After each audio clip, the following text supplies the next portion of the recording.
Մեր հաջորդ միացումը այսօր կլսենք թուրքագետ Նելի Մինասյանին, բարև ձեզ Նելի։ Բարև ձեզ։ Բերեք սկսենք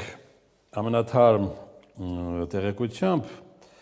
Էրդողանն ասում է. Թուրքիան ջանքեր կգործադրի Ռուսաստանի եւ Ուկրաինայի բանակցությունների շարունակման ուղղությամբ։ Կասեք Նելի, այս դերումով է ընտրել Թուրքիային։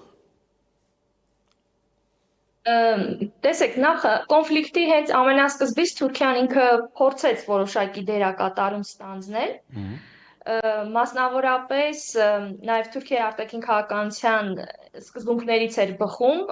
ուրեմն միջնորդի դեր ստանձնելը, բնականաբար իրեն չհաջողվեց ամբողջությամբ միջնորդի դերով հանդես գալ, որտեղ առաջին հերթին ռուսական կողմը հայտարարեց, որ Թուրքիան ըստ էության միջնորդ չի կարող լինել, որովհետև նա աջակցում է Ուկրաինային, տրամադրելով զենքեր, հատկապես դրոնների մասն է խոսքը։ Բայց այստեղ պետք է նկատի ունենալ, որ այս կոնֆլիկտի հարցում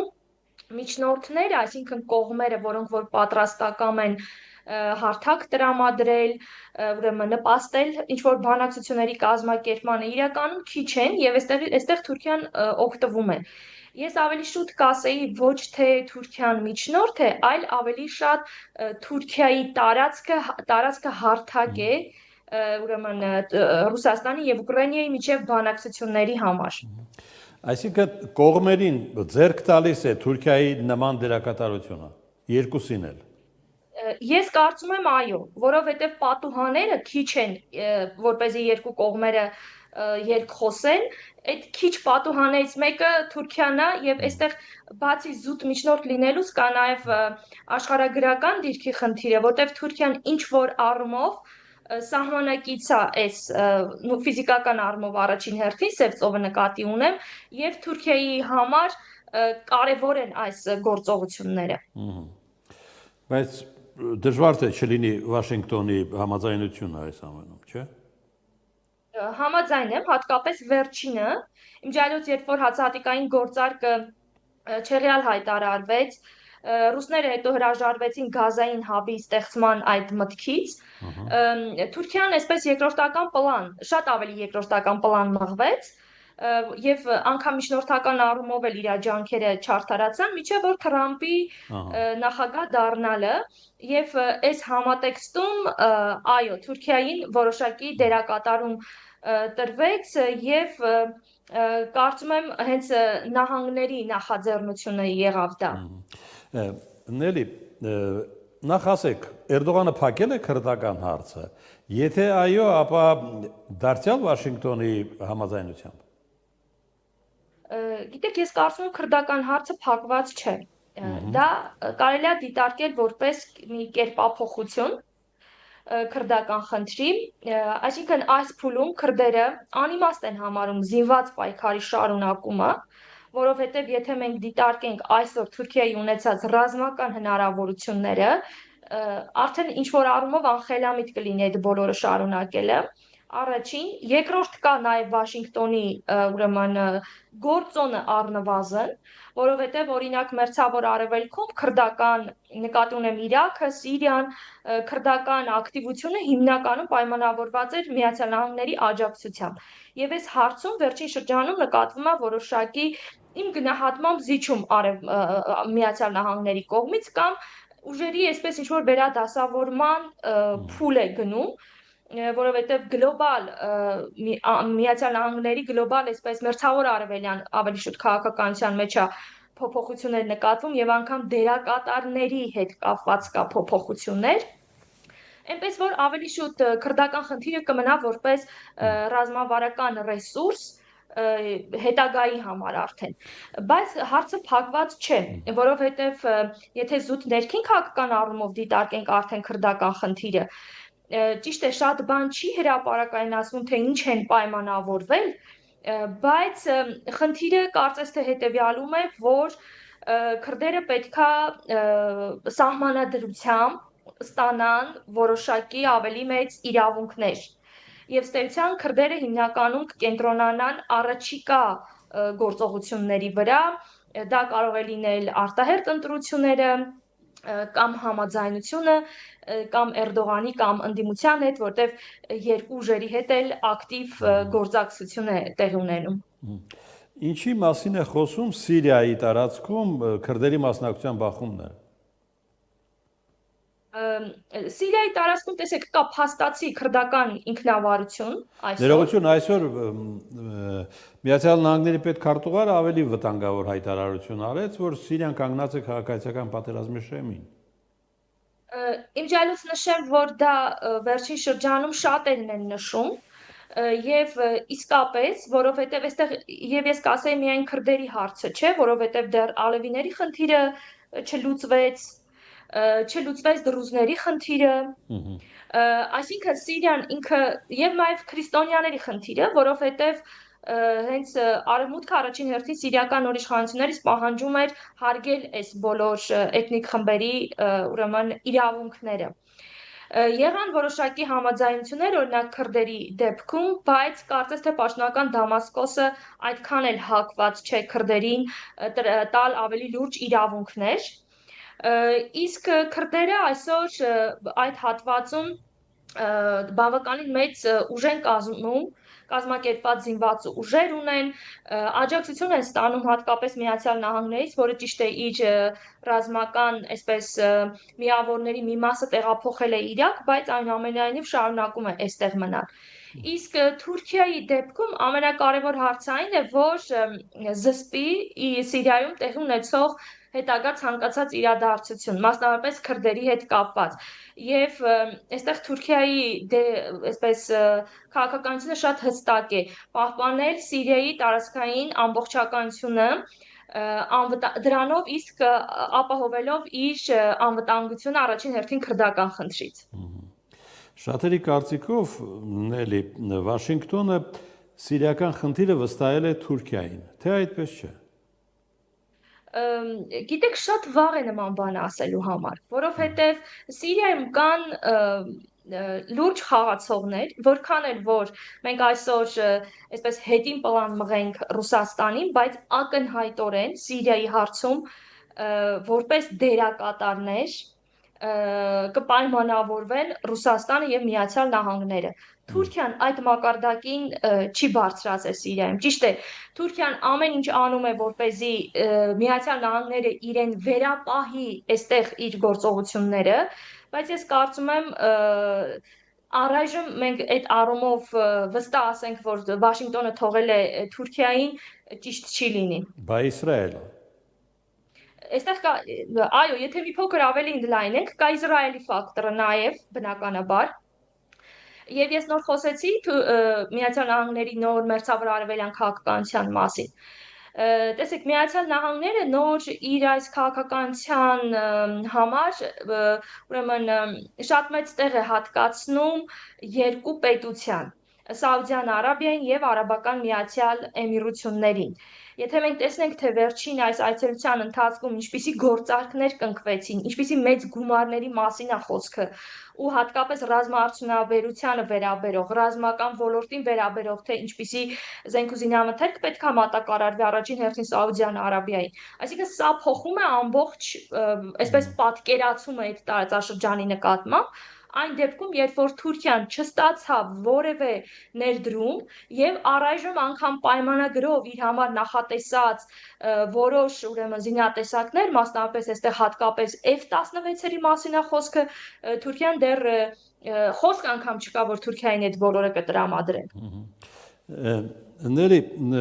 դու ես կարծում, որ թուրքական արգելքը խափանեց Նեթանյահուի այցը Բաքու, թե կա ավելի խոր պատճառ։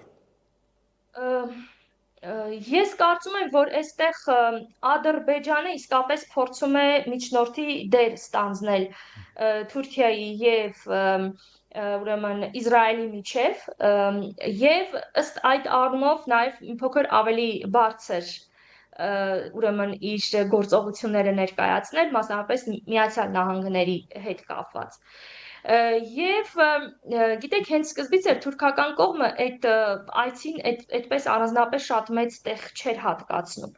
Եվ անգամ նշեմ, որ օրակարգ որպես այդպեսին առանձնապես նշված չէր ինչի շուրջա լինելու այդ ամենը, բայց հասկանալի էր, որ եթե նույն ժամկաշրջանում Բաքվում լինեն Իսրայելի վարչապետը եւ լինի Թուրքիայի նախագահը, անշուշտ նրանց միջև լինելու է որոշակի ուրեմն բանակցություններ։ Եվ թուրքական կողմը հրաժարվեց, այո, այստեղ Էրդողանը հենց նախաձեռնությունը ցուցաբերեց, հրաժարվեց, ավելի ճիշտ փակեց իր օդային տարածքը Իսրայելի վարչապետի ուրեմն ինքնաթիռի համար եւ ըստ էության պետք է նշել, որ եւ այնտեղ գիտեք Սիրիայում մի դեպք տեղ ունեցավ, երբ որ Իսրայելը սկսեց ռմբակոծել Դամասկոսը, մասնավորապես նախագահի նստավայրի հարակից տարածքները, Թուրքիան փորձեց միջամտել, բայց մեծ հաշվով Թուրքիային ըստ թուրքական մամուլի Միացյալ Նահանգները չարտոնեց եւ ըստ էության ավելի Իսրայելի կողմից հանդես եկավ եւ սա ավելի այսպես փոխեց իրադարձությունները եւ արդեն Էրդողանը կրկին Գազայի խնդիրը առաջ բերեց եւ հրաժարվեց օդային ճանապարհ տալուց եւ ըստ էության կարելի է նաեւ ենթադրել, որ հրաժարվեցին բանակցություններից։ Ամեն դեպքում Թուրքիան դեմ չէ, որ ադրբեջանական նավթը հոսի Իսրայել իր տարածքով։ Ես կարծում եմ դեմ չէ, բացի այդ, ինքը Թուրքիան Իսրայելի հետ շատ մեծ ծավալի առևտուր է կատարում։ Իրենք ճիշտ է, պատժամիջոց որպես հայտարարեց Էրդողանը բազմաթիվ անգամներ, որ իրենք փակել են, առևտուր չի իրականացում եւ այլն, բայց դա իրականությանը չի համապատասխանում։ Իսրայելը շարունակում է այդ թվում նաև ռազմավարական բնույթի ուրեմն ապրանքներ Թուրքիայից ստանալ այլ ընտրանքային ճանապարհներով։ Ընդ որում գիտեք, հետաքրքիր է, որ որոշ ապրանքների վաճառքը կապում են հենց Էրդողանի որդու հետ։ Ինչ ես կարծում, Նելի, կմարսի Էրդողանը Ստամբուլի քաղաքապետի ձերբակալությունը։ Այս պահի դրությամբ կարող ենք ասել, որ մարսել է։ Որովհետև տեսեք, ճիշտ է, անդիմությունը շարունակում է ցույցերը, ելույթները եւ այլն, բայց հատկապես միջազգային հանրության կողմից այս պահին զրո արձագանք է այդ բոլորի նկատմամբ։ Գիտեք, իմ կարծիքով կա յուրահատուկ պայմանավորվածություն, մասնավորապես Միացյալ Նահանգների եւ Թուրքիայի միջև, Էրդողանի միջև ավելի ճիշտ։ Էրդողանին ըստ էության թողնվել է, որպեսզի նա երկրի ներքին կյանքում ըստ էության իր դիրքերը ապահովի։ Եվ Էրդողանը ձեռնտու ֆիգուր է այսօրվա մերձավոր արևելյան այդ ամբողջ իրադարձությունների մեջ։ Եվ թե ինչ քաղաքական գործընթացներ են այնտեղ տեղի ունենում։ Դրա համար, չնայած որ Իմամօղլուն շատ ավելի մոտ կապեր ունի արևմտյան երկրների ամենատարբեր շրջանակների հետ, բայց փաստացի ձերբակալվեց Թրամփի եւ Էրդողանի խոսակցության հաջորդ օրը եւ թուրքական մամուլը միջև մայլ գրում է, որ ըստ էության ուրեմն եղել է համաձայնությունը Միացյալ Նահանգների։ Ինչ այլոց հետաքրքիր է, որ ընդդիմադիր կուսակցության առաջնորդ Օզգյուրը եւս իր մի շարք հարցազրույցներում, այդ թվում միջազգային, ավելի ճիշտ BBC-ին տված հարցազրույցում հատկապես ուղիղ տեքստով բեղադրեց ամերիկյան վարչակազմին, որ ինքը Էրդողանին թույլ է տալիս, աջակցում է Էրդողանին, որպեսզի ներքաղաքական կյանքում, այսինքն այդպիսի պատկեր ստեղծվի։ Թե հետո ինչպիսի գործընթացներ տեղի կունենան, իմ կարծիքով կախված կլինեն մի քանի հանգամանքներից։ Նախ նշեմ, որ հստակ վերադասավորումների, այսպես ինչ-որ մի փուլ է տեղի ունենում Թուրքիայում առաջիկա ընտրություններին, то есть 2028 թվականի ընտրություններին, որոնք կարծես թե արտահերթ կլինեն դրան որպես ուրեմն նախապատրաստվելու համար եւ քրդական խնդիրներ հենց այս համատեքստում կարելի է ուրեմն տեղավորել նաեւ Եվ այս նախապատրաստումների համատեքստում ըստ էության կողմերը կփորձեն օգտագործել ոչ միայն ներքին լծակները, այլ նաև արտաքին։ Թե ինչպիսին կլինի արտաքին օգնությունը, որ կողմը ավելի շատ այս օգնությունը կստանա, ըստ էության առաջիկա իրադարձությունները ցույց կտան։ Նելի, վստահ եմ այդ դրվագը Ալբանիայում Հայաստանի, Թուրքիայի եւ Ադրբեջանի լիդերների ոտքի վրա հանդիպում ուշադրությունն էլ գրավեց։ Կարող ես ասել, ով էր այդ հանդիպման հեղինակը այդ երյակում։ իրականում այդ փոքր կադրից չի երևում, թե հանդիպման հեղինակը ով էր, բայց այն ուրեմն Տպավորությունը այն չի, որ Էրդողանը այնուամենայնիվ դոմինանտ այդպես վարքագիծ ունի։ Հենց դա է ուզում ասել, այո, որ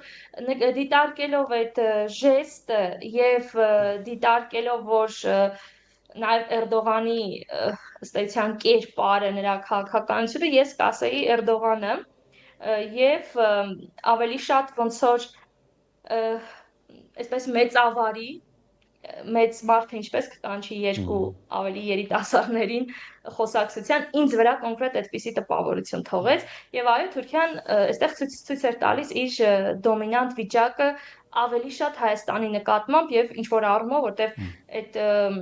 հարաբերությունների կարգավորումը այնուամենայնիվ ես կարծում եմ որ շատ ուրեմն առումներով կախված է հենց Անկարայից եւ Ալիևի պահվածքի մեջ է շատ բաները պետք է հենց Անկարայում փնտրել։ Բայց կարևոր է հասկանալ, ինչ որ բան ուզում է անել Անկարան, թե ուզում է ձեռքի տակ պահել կոնֆլիկտը։ Ես կարծում եմ, այս պահին ուզում է ձեռքի տակ պահել։ Եթե ինքը ուզենա կոնկրետ քայլեր անի, կանի։ Որը որ չենք տեսնում մենք։ Եվ նելի վերջինը Պակիստան-Հնդկաստան կոնֆլիկտում Թուրքիան եւ Ադրբեջանը հստակ վարքագիծ դրսևորեցին, որը հետո հետևանքներ է ունենում կարծես, հատկապես Ադրբեջանի ուղղությամբ լուրջ կլինեն այդ հետևանքները։ Գիտեք, շատ հետաքրքիր է, որ այդ կոնֆլիկտը բավականին այսպես մեծ ըստ էության աշխարհագրությունը ընդլայնեց ոչ թե բուն կոնֆլիկտի իմաստով, այլ արձագանքների իմաստով, մասնավորապես երբ որ Թուրքիան եւ Ադրբեջանը, ես այստեղ ուղղակի կնշայի, որ Ադրբեջանը Թուրքիայի արտաքին քաղաքականության այսպես հետևից ուղղակի գնում է։ Եվ այս համատեքստում ուրեմն Թուրքիան փորձում է իր ակտիվությունը ցուցաբերել նաև այս տարածաշրջանում։ Պակիստանի հետ կապված Իմ ջայլոց ուղղակի ասեմ, որ միայն Պակիստանը չէ, այս տարածաշրջանի մյուս մուսուլմանական հատվածներում էլ վերջին տարիներին Էրդողանը փորձում է անընդհատ ակտիվություն ցուցաբերել տարբեր առումներով, մասնավորապես տնտեսական առումները։ Եվ տեսեք, Հնդկաստանի կողմից եղավ հստակ պատասխան, ընդ որում պատասխանը ոչ միայն եղավ այն առումով, որ ըստ էության Թուրքիան փորձում է միջամտել եւ պաշտպանել ինչ-որ մի կողմի, ընդ որում Թուրքիան ուղարկեց դրոններ եւ էլի որոշ զինատեսակների մասն է խոսում, բայց փաստացի այդ բոլորը անհաջող եղավ, որովհետեւ ակնհայտորեն Հնդկաստանը գերակշռում է ռազմական ոլորտում մի քանի անգամ Պակիստանին եւ ըստ որոշ տեղեկությունների Պակիստանում տեղակայված բոլոր 11 կարևորագույն ռազմաբազաներ ուղղակի ոչնչացվել են, այդ թվում նաեւ թուրքական դրոններ պարունակող երկու ռազմաբազաները։ Եվ արդյունքը եղավ այն, որ Հնդկաստանը սկսեց ուղղակի բոյկոտել թուրքական ամեն ինչը։ Շատ օրինակ ինձ համար շատ անսպասելի էր հնդկական հասարակության վերաբերմունքը, որովհետև առաջին այսպես պահից, երբ որ Թուրքիայում իրենց դիրքորոշումը արտահայտեցին, բոլորը համատարած սկսեցին հրաժարվել այն տոմսերից, որոնք ձեռք էին բերել Թուրքիա գնալու, հանգստանալու համար։ Սա առաջին եւ շատ հետաքրքիր էր, որ հումանիտար ոլորտում կապերը դադարեցրեցին, այդ թվում օրինակ բոլոր հնդկական համալսարանները միանգամից դադարեցրել են համագործակցությունը թուրքական բոլոր բուհերի հետ, իսկ այնտեղ բավականին հետաքրքիր համագործակցություններ կային եւ անգամ հետաքրքիր կոնֆերանսներ էին կազմակերպվում ուրեմն միմյանց հետ։ Բայց ես ելի կնշեմ, որ այս իրավիճակում Թուրքիան ինքը չունի այդքան ոչ ինստիտուցիոնալ հնարավորություններ, ոչ ըստ էության ռազմական ու տնտեսական ներուժ, որպեսզի կարողանա Պակիստանին ինչ-որ ավելի մեծ աջակցություն ցույց տա։ Ես կդիտարկեմ դա այն համատեքստում, որ Թուրքիայի համար դա շատ լավ առիթ էր իր ռազմաարդյունաբերական արտադրանքը վաճառելու համար։ Այսքան ավարտեցինք, շնորհակալություն Նելի մասնակցության համար։ Մենք լսում էինք թուրքագետ Նելի Մինասյանին։